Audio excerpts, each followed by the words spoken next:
Yo la famille, c'est BR10, on se retrouve pour une toute nouvelle vidéo, le débrief de ce Paris Saint-Germain FC Nantes, victoire 2-1 des Parisiens. Je vous cache pas que là j'ai le sourire, mais que c'est la troisième fois que je tourne ce débrief.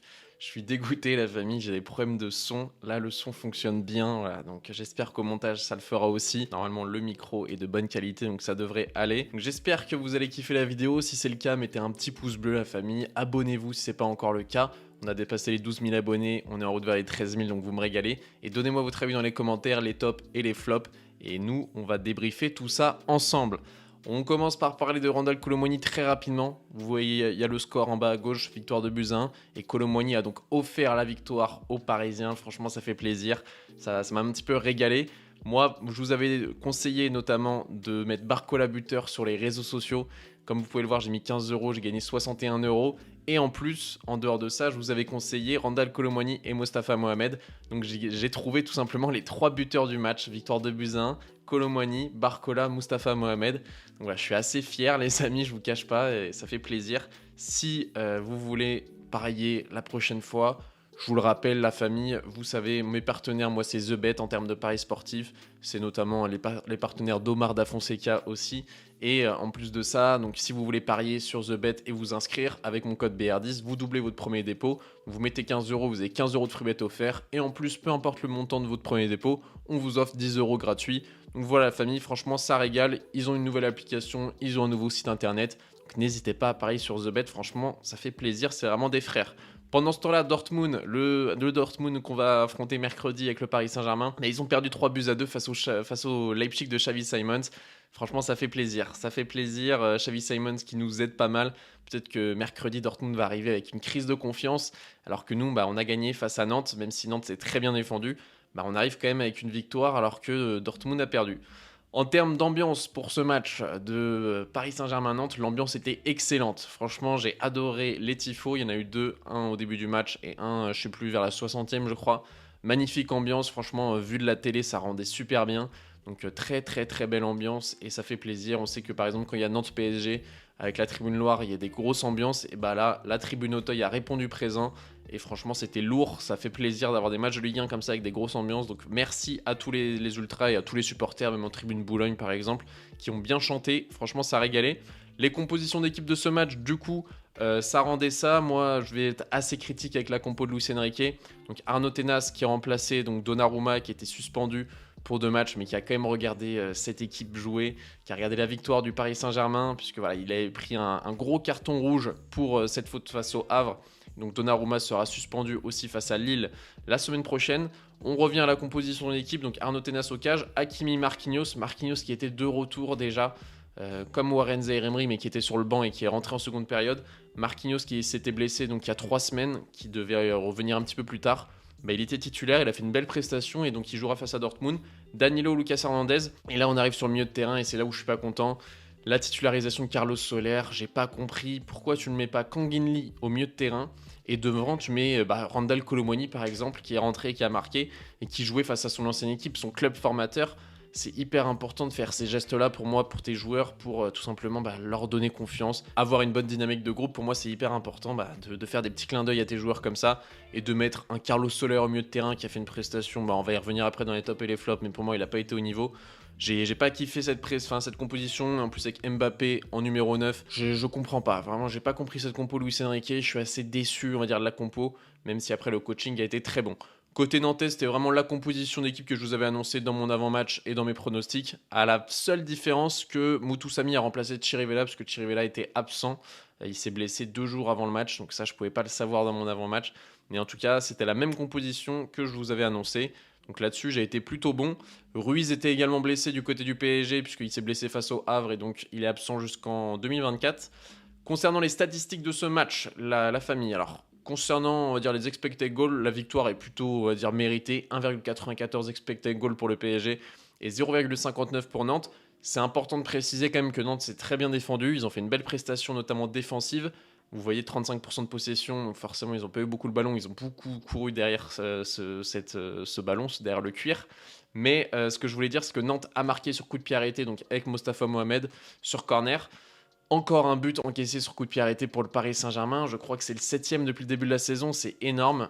Et même quand c'est pas des coups de pied arrêtés, c'est toujours des duels aériens où on n'est vraiment pas bon dans l'exercice. On avait recruté Skriniar pour ça, il répond pas présent dans ce domaine-là. Alors là, en l'occurrence, le but qu'on se prend, c'est un duel aérien où Barcola perd son duel face à Mostafa Mohamed. Voilà, il peut pas y faire grand-chose, Barcola, il est au premier poteau. C'est pas un très bon joueur de tête, on lui en veut pas, c'est pas son rôle en tant qu'ailier. Mais voilà, en général, on n'a pas assez de présence physique, de présence athlétique et de présence dans les airs. Donc ça sera vraiment un de mes sujets de mon mercato parfait du Paris Saint-Germain qui va sortir la semaine prochaine.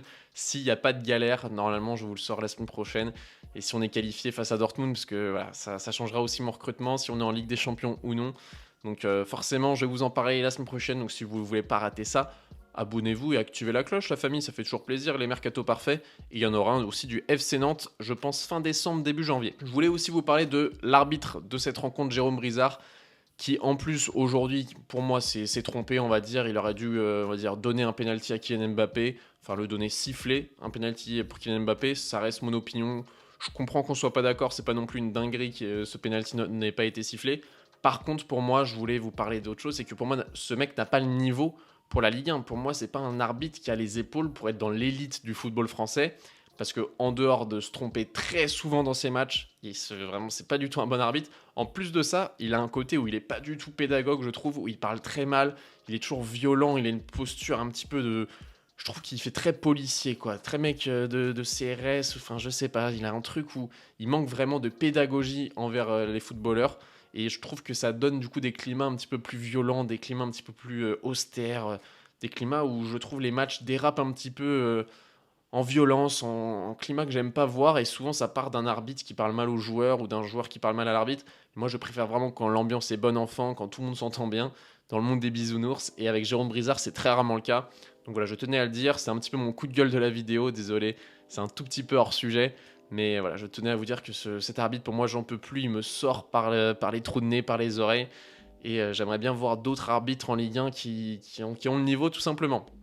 Ce qui était intéressant du côté des Nantais, c'était que c'était le deuxième match de Jocelyn Gourvenec, qui a donc remplacé Pierre Aristouille. Et il a plutôt bien répondu, parce que Nantes a été quand même présent face au Paris Saint-Germain, puisque le but de Colomboigny est vers la 70e, 75e, je crois. Et le premier match de Jocelyn Gourvenec, ça a été une victoire face à Nice, première défaite de Nice de la saison. Et donc là, face au Paris Saint-Germain, il a quand même des matchs très compliqués pour commencer, pour entamer son cycle avec les Nantais. Vous le savez, je ne suis pas son plus grand fan, mais pour moi, il montre plutôt un beau visage. Même si je préfère largement Pierre Aistouille pour les Nantais, parce que c'est un jeu de possession, un jeu offensif. Jocelyn Gourvenec, c'est plus, on va dire, un football à l'ancienne, un football très pragmatique. Mais ça reste plutôt un bon départ, je trouve, dans le jeu. Donc félicitations à lui. Moi, je suis content pour Colomboigny, comme je vous l'ai dit en introduction. J'avais envie de vous le rappeler à ce moment-là de la vidéo. Parce que comme je vous le mets à l'image, c'est un mec qui a été formé au PSG, c'est au FC Nantes, pardon, qui est arrivé au PSG pour 90 millions d'euros cet été. Donc il y a énormément de pression. Il y a un an, c'était un joueur de Nantes. Entre-temps, il a joué une finale de Coupe du Monde. Il a eu un gros transfert au PSG. Je pense que dans sa tête, ça doit être très très dur. Et je trouve que, enfin, j'espère que ce but face au FC Nantes peut vraiment lancer sa saison, lui donner confiance. C'est son 5e but de la saison. Et j'espère qu'il pourra terminer la saison à 15-20 buts minimum. Je pense que ça serait vraiment une première saison réussie. Et moi, je suis vraiment de la team des gens qui croient en Randal Colomboigny dans le futur au Paris Saint-Germain. Je sais qu'on n'est pas beaucoup. Je sais que beaucoup de gens pensent qu'on s'est trompé en le recrutant. Moi, c'est pas du tout mon cas. Depuis qu'il est à Nantes, c'est un joueur dans lequel je crois beaucoup et je pense qu'il a un énorme potentiel. Donc voilà, je tenais à vous le dire. Je pense que Randal Colomboigny va réussir au Paris Saint-Germain. Je suis très très content qu'il ait marqué face à son équipe formatrice. Je pense que ça peut vraiment être un clin d'œil qui lui donne énormément, on va dire, de courage pour cette saison et qui lui enlève un petit peu de pression. Il y avait également l'entrée d'Ousmane Dembélé qui a été excellente encore une fois. Ousmane Dembélé, il fait vraiment une très bonne saison. En plus, les blessures l'épargnent pour le moment, donc voilà, c'est incroyable. Malheureusement, il ne sera pas là face à Dortmund mercredi. Je pense qu'on va le ressentir parce que là, avant l'entrée d'Ousmane Dembélé et après l'entrée d'Ousmane Dembélé, le visage du Paris Saint-Germain n'avait rien à voir ce soir face à Nantes. C'est un mec qui est tout simplement hyper important dans notre système de jeu. Le côté droit Ousmane Dembélé, Hakimi, c'est vraiment notre première force. Et quand il n'est pas là, le côté droit, il est un petit peu plus muet. Surtout là que ce soir, l'attaquant droit, Kangin n'a pas été au niveau, on va en reparler après.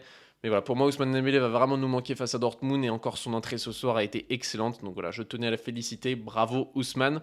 Côté nantais, l'absence de Pedro Chirivella a vraiment été un frein, on va dire, à la réussite du match des Nantais, parce que voilà, c'est un vrai métronome, l'ancien joueur de Liverpool. C'est un très très bon joueur, un des joueurs les plus sous-cotés de Ligue 1, je trouve. Et le fait qu'il soit pas là ce soir dans le milieu nantais, je trouve qu'il manquait vraiment une patte créatrice, une patte un petit peu plus technique, même si Douglas Augusto est un excellent milieu de terrain. Il manquait un autre joueur capable de créer des choses un petit peu magiques. Et en plus, Pedro Chirivella, c'est un vrai leader, en plus d'avoir une qualité de pied exceptionnelle, c'est un vrai leader de l'équipe nantaise. Donc voilà, j'ai trouvé qu'il a vraiment manqué à l'équipe du FC Nantes ce soir, et forcément, c'était un petit peu plus simple pour nous au milieu de terrain, pour nous régaler. On peut passer au top et au flop, la famille. On va commencer par 2 flops côté nantais, après on passera sur des flops côté parisien. Le premier, c'est donc Moses Simon, que j'ai trouvé très en jambes ce soir. Ça fait plaisir, il fait vraiment une bonne saison. L'année dernière, c'était vraiment compliqué pour lui, ça faisait presque de la peine. Cette saison, il est au niveau et il a eu 2-3 accélérations. Il a fait mal à Hakimi ce soir. Et même des fois, c'était Ugarte, je crois, qu'il le prenait de vitesse et tout. Donc voilà, très content pour Moses Simon. Enfin, il est de retour. Cette saison, il est très bon. Au moment où je vous parle, on est donc le 9 décembre à minuit. J'espère pour lui que ça va continuer comme ça, parce que lorsqu'il est en forme, Moses Simon, c'est vraiment un des meilleurs ailiers gauche de Ligue 1. Donc on espère pour lui et pour les Nantais que ça continue. Le deuxième top, forcément, on est obligé d'en parler, c'est Mostafa Mohamed, qui a marqué en plus ce soir. Un but hyper important, puisque ça a maintenu un petit peu le suspense dans cette rencontre. Mais même en dehors de son but, c'est un joueur qui a énormément d'abattage, qui est très généreux, qui n'hésite pas à presser. Moi, c'est un joueur, depuis qu'il est à Nantes, franchement, il m'a tapé dans l'œil. C'est un très bon joueur de Ligue 1. Je suis très content pour lui qui réussisse à Nantes, tout simplement, l'Égyptien. Et peut-être que cet été, il y aura des grands clubs ou des grandes équipes actuelles, parce que Nantes est un grand club, et pas forcément une grande équipe actuelle. Peut-être qu'il va pouvoir avoir des meilleures offres. Donc voilà. En tout cas, c'est un joueur que j'aime beaucoup. C'est un joueur qui est très généreux, le genre d'attaquant que j'aime bien, qui fait du mal. Et ce soir, il a encore fait du mal à une défense composée de Marquinhos, Danilo et Lucas Hernandez, où lorsqu'il vient presser, lorsqu'il vient au duel physique, c'est pas forcément évident. Alors Marquinhos et Danilo ont fait un très bon match, mais voilà, c'est un vrai poison ce mec, et je tenais à le dire dans les tops tout simplement. Le top côté parisien, forcément, c'est Bradley Barcola, qui a marqué son premier but avec le Paris Saint-Germain. Ça y est, tous les attaquants du PSG ont marqué. Barcola, Dembélé, Kangin Lee, Gonzalo Ramos, Kolo Muani et Kylian Mbappé, tous les attaquants ont marqué. Et j'espère que ce but va vraiment lancer sa saison, parce qu'on le sait, là, sur les derniers matchs, Bradley Barcola, tu sentais qu'il avait de la pression, tu sentais que comme Kolo Muani, peut-être qu'il réfléchissait un petit peu trop, etc. Là, ce soir, je l'ai senti, surtout après son but, tellement libéré, tellement plus naturel. Il y a même un moment où il a montré vraiment du caractère, où il s'embrouillait avec un joueur. Franchement, j'ai beaucoup aimé le match de Bradley Barcola, en plus de me faire gagner des sous, bien entendu, donc ça rentre aussi en compte. Mais même ce soir, il a débloqué la situation, il met un joli but. Il aurait pu marquer une autre réalisation, où à un moment il fait un petit piqué au-dessus de la fond et ça finit dans le petit filet, mais extérieur du but. Donc voilà, très bon match de Bradley Barcola, il a énormément apporté sur son côté gauche. Donc félicitations Bradley, et puis on espère que ça continue comme ça tout simplement. Je tenais également à vous parler de Danilo, qui comme d'habitude est excellent. Danilo, quel joueur, un vrai leader dans cette équipe du Paris Saint-Germain. Autant un leader défensif qu'un leader de caractère. Il y a un moment pendant le match, je me rappelle, Kangin Lee, au lieu de centrer, pardon, il tire.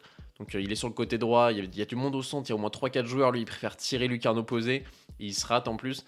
Et tu vois Danilo directement qui l'engueule, qui lui dit oh on est plein au centre, etc.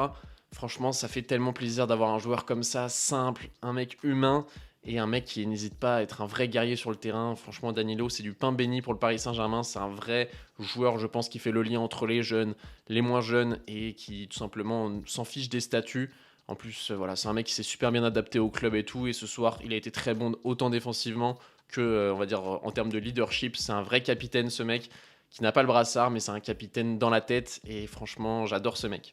Un flop aussi dont on peut parler, c'est Kangin Lee. Le premier flop du Paris Saint-Germain dont j'ai envie de parler, c'est lui, parce que voilà, manque de percussion ce soir, manque de créativité. Pourtant, vous savez que c'est un joueur que j'adore, mais ce soir, j'ai pas du tout aimé son match. Même franchement, il a été côté droit, il a été côté gauche, mais dans les deux cas, c'était pauvre. Il n'y avait aucune différence de fait, et il peut largement mieux faire. Donc voilà, ce soir, il m'a vraiment déçu, Kangin Lee, et j'espère qu'on verra pas d'autres prestations comme ça, parce qu'il est capable de faire tellement mieux. Un autre flop, c'est Kylian Mbappé qui, comme je vous le mets à l'image, a passé son temps à râler sur l'arbitre. Alors, je suis d'accord avec lui, hein, Jérôme Brizard, c'est un très mauvais arbitre, mais là, c'était trop. Il a passé son match à réclamer, au lieu de jouer tout simplement. Alors, certes, c'était pas forcément la position qu'il aime le plus, ce poste de numéro 9, mais voilà, ce soir, il m'a fatigué, il avait pas le bon comportement, et même il a fait aucune différence. Franchement, pas un bon match de Kylian Mbappé. Alors, je lui tire pas dessus, c'est pas un match catastrophique non plus, mais pas un bon match de Kylian Mbappé, donc je le mets dans les flops. Le dernier flop dont je veux vous parler, c'est un flop du Paris Saint-Germain. Là aussi, c'est Carlos Soler qui, comme je vous l'ai dit lors des compositions d'équipe, je comprends pas pourquoi il est titulaire ce mec et j'ai pas du tout aimé son match. Il a raté encore une fois des choses très simples, des passes vraiment au niveau poussin. Et même Luis Enrique l'a engueulé plus d'une fois au bord de la pelouse parce qu'il ratait des choses tellement simples. Alors il fait des bonnes choses aussi, hein, c'est pas tout blanc ou tout noir forcément. Il a apporté des choses quand même intéressantes, si je peux dire ça comme ça. Et voilà, pour moi, il a tellement pas le niveau pour le Paris Saint-Germain. Et le voir titulaire ce soir, pour moi, c'est la goutte de trop. Franchement, je comprends pas.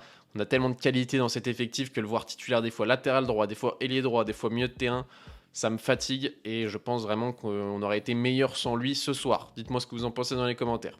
Je vous remercie d'avoir regardé ce débrief. J'espère que le son a été de bonne qualité. De toute façon, si je sors la vidéo, c'est que le son est de bonne qualité. Si vous avez kiffé la vidéo, si vous avez passé un bon moment, n'hésitez pas à mettre un maximum de pouces bleus. Franchement, ça soutient énormément.